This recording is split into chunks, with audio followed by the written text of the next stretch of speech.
Hi everyone, Frank Spengler here for Learning Media Skills, and today we're going to continue our series on the Canon 90D camera, and we're going to take a look at photographing in the live mode. Let's get started.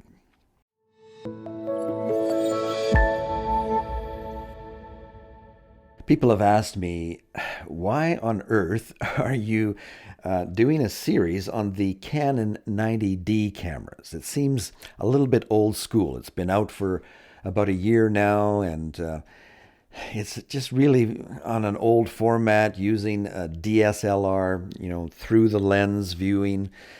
Whereas today, the trend is all about mirrorless cameras, right? Why aren't you creating a series on one of Canon's new mirrorless cameras? It's a good question. Mirrorless cameras today are all the rage, and people are switching to a mirrorless system. They're even selling all their lenses and, getting all the new lenses that go with the mirrorless cameras. They're lighter, they're more intuitive, especially for people who are beginning in photography and filming. With this type of camera, find it much easier to learn and work with these mirrorless cameras. However, as I did my research, I kind of came to the conclusion that the Canon 90D camera is a good entry-level camera that we can recommend to people who are just starting out as an entry-level camera that really has the best of both worlds.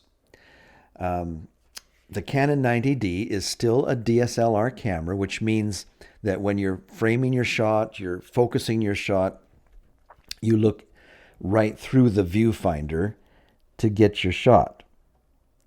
And the advantage of doing that with a DSLR camera is that you're using real glass. You're looking through the lens of the actual camera itself. The mirror of the camera is up, so that as you look through the glass on the viewfinder, you're actually looking through the optics of your beautiful lens. If you're on a mirrorless camera system, when you look through the viewfinder, you're only looking at a video monitor.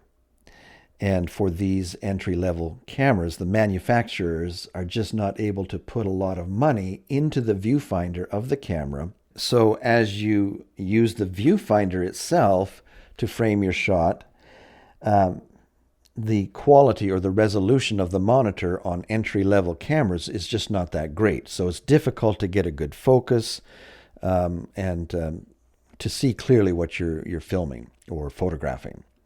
Whereas with the 90D camera, you're still using the optics.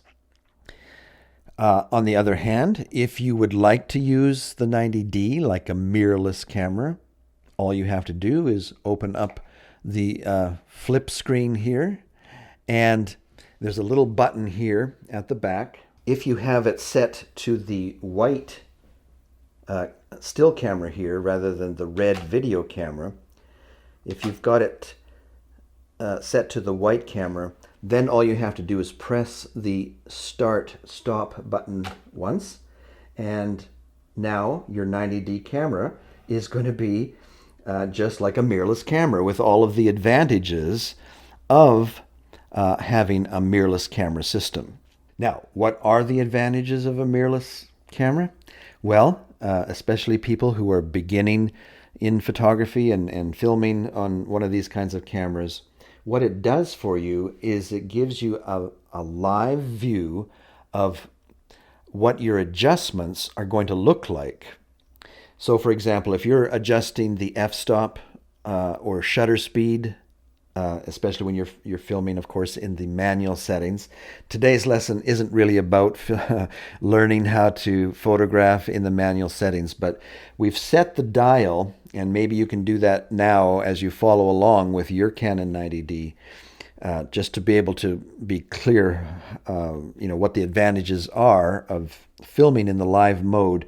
To really see that the best, you need to change your mode dial here. Just turn it right to the M for manual, and that will give you a better idea of the advantages of filming in the live mode, or as if it were a mirrorless camera. And so if you've got your settings like that, just take a look at the screen as you adjust the shutter speed. You can see in real time what the exposure is going to be like based on the changes that you make. And you can do it in real time. You can change the f-stop on the wheel at the back. That changes the f-stop.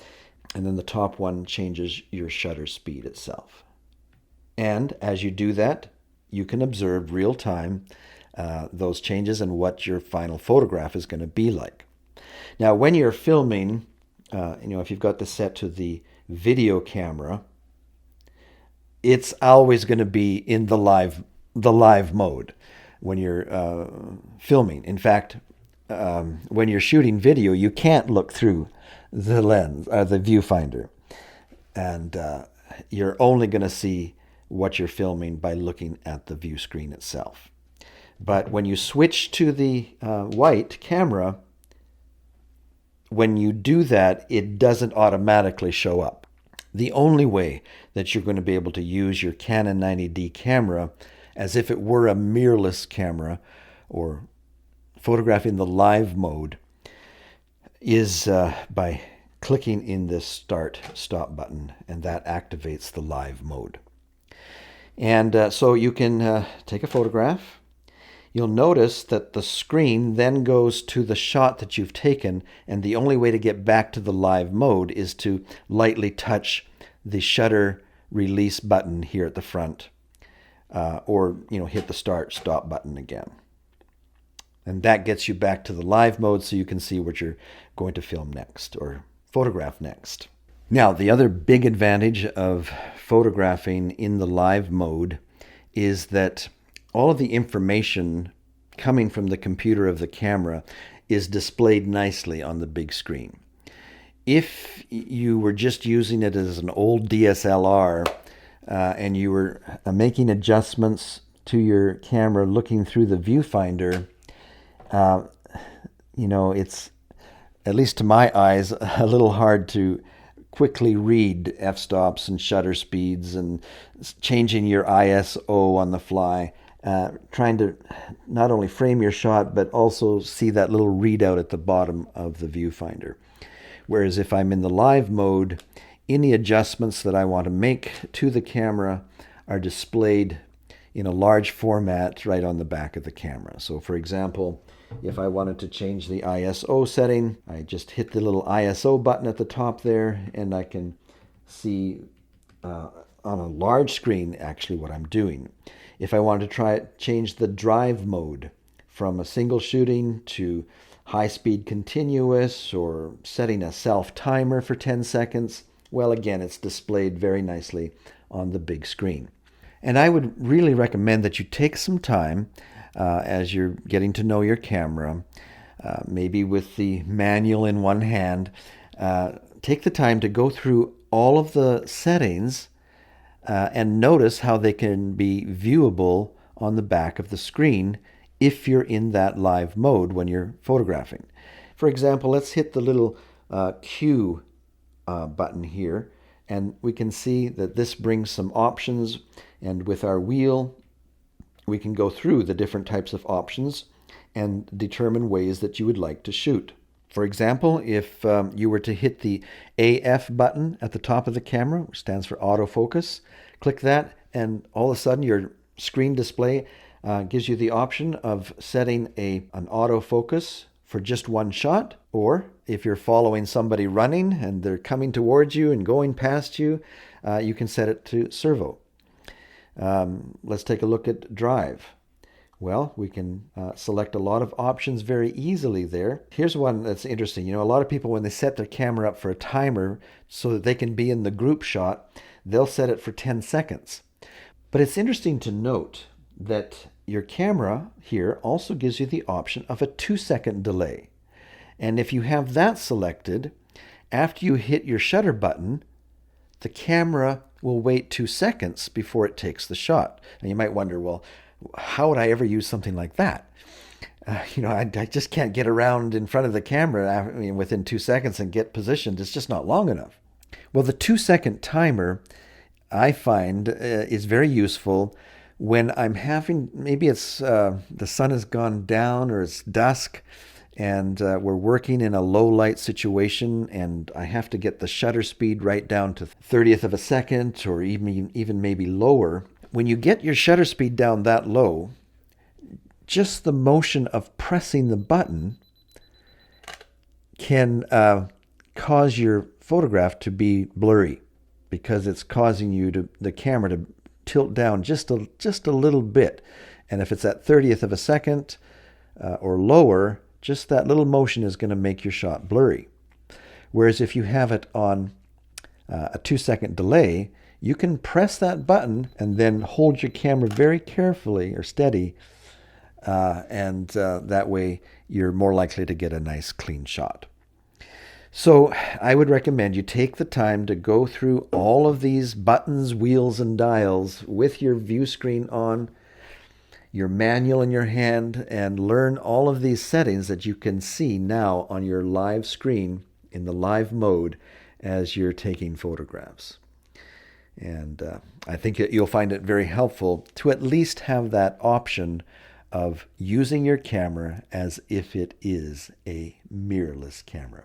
When I've established all my settings and I'm working in the same environment and don't have to make too many adjustments, I still close the screen and go back to the optics. It's just kind of the way that I prefer framing my shot when I'm taking photographs. But at least you have the option. This Canon 90D I think is fantastic because it's the best of both worlds. It gives you a beautiful, clear view of what you're framing by using the optics of the camera rather than a little tiny viewfinder. But at the same time, if I want, I can use the live screen mode and be able to see things in a lot better way.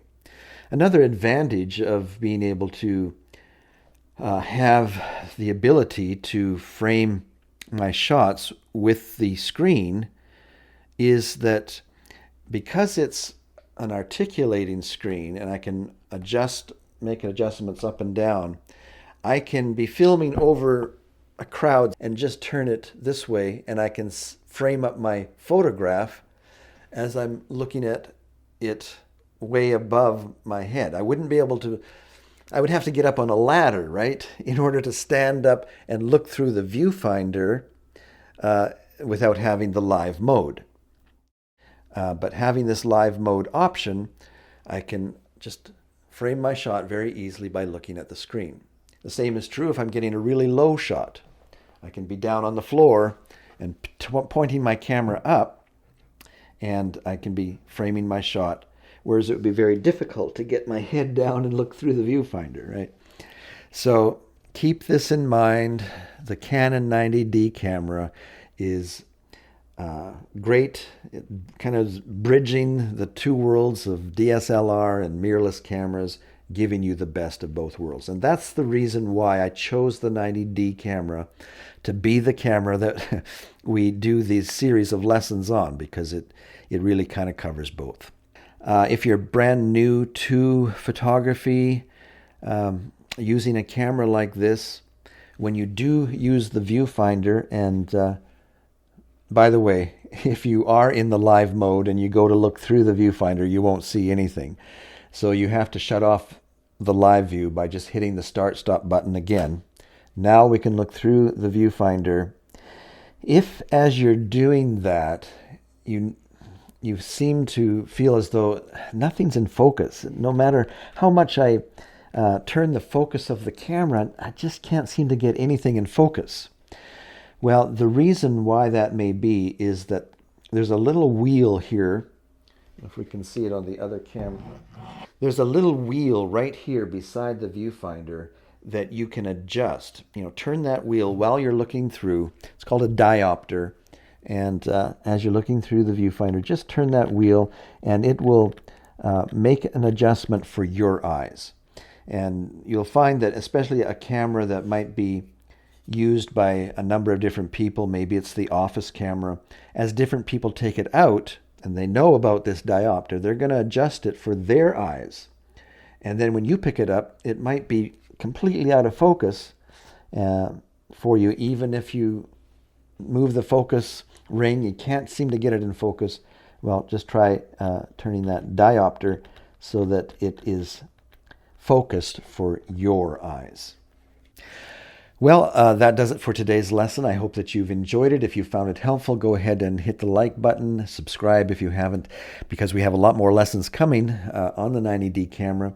And in our next lesson, we're going to take a look at photographing in the complete auto mode. Hope to see you down the road.